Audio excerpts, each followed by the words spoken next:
राणा यांनी पुन्हा एकदा बच्चू कडू यांच्यावर तोफ डागले, तर बच्चू कडू अमेरिकेत बसूनही भारतावर लक्ष ठेवू शकतात असं म्हणत त्यांनी खिल्ली सुद्धा उडवली.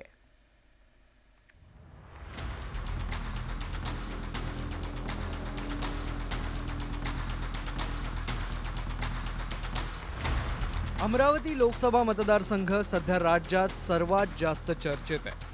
2019 मध्ये अपक्ष उमेदवार असलेल्या नवनीत राणा राष्ट्रवादी काँग्रेसच्या पाठिंब्यावर लोकसभेत पोहोचल्या होत्या. पण यावेळी नवनीत राणांनी भाजपचं कमळ हाती घेतलंय. मात्र महायुतीतील बच्चू कडू यांनाही त्यांच्या पक्षासाठी याच मतदारसंघातून उमेदवारी हवी होती. शिवसेनेचे माजी खासदार आनंदराव अडसूळही अमरावतीतून इच्छुक होते. भाजपमधील एका गटानेही नवनीत राणांच्या उमेदवारीला विरोध केला होता. मात्र भाजपमधील गटांची नाराजी दूर करण्यात रवी राणांना यश आलं. पण बच्चू कडू मात्र त्यांच्या निर्णयावर ठाम आहेत. एकनाथ शिंदेजी काय निर्णय घेते ते पाहू, पण अमरावती जिल्हा याबाबत कुठल्याही प्रकारचा निर्णय होणार नाही. हा निर्णय अंतिम आहे. इथून बाकीच्या महाराष्ट्रात काय करायचं त्या बाबतीत चर्चा होऊ शकते. अमरावतीबाबत चर्चा नाही, फोन नाही, बैठक नाही, कुठलाही विषय नाही. बच्चू कडूंच्या भूमिकेमुळे नवनीत राणांच्या अडचणीत भर पडू शकते. त्यामुळे आमदार रवी राणांनी बच्चू कडूंना आंतरराष्ट्रीय प्रवक्ते झाल्याचा जोरदार टोला लगावलाय.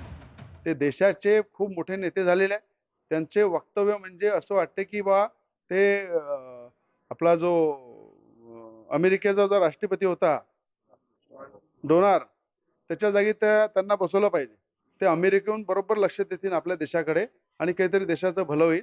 मला असं वाटतं की आज एवढ्या आंतरराष्ट्रीय पदावर बसण्यालायक तो व्यक्ती आहे.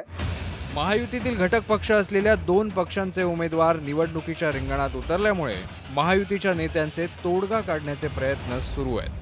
बच्चू कडू यांना भरभरून निधी दिला तुम्ही आणि मुख्यमंत्री राज्यमंत्री पदाचा दर्जा दिला आणि आता ते बंडखोरी करताय महायुतीच्या उमेदवाराची. मला असं वाटतं की ही इनिशियल स्टेज आहे जो तिकीट वाटपाची आणि तिकीट जाहीर झालेली. अजून भरपूर पुलाखालून पाणी जायचं आहे.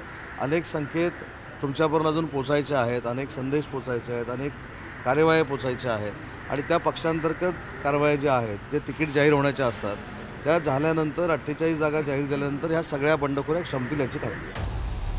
महायुतीतील भाजपच्या नवनीत राणा, बच्चू कडूंच्या प्रहारचे दिनेश बुप आणि काँग्रेसचे बळवंत वानखेडे यांच्यात तिरंगी लढत होणार असल्याचं आता स्पष्ट झालंय.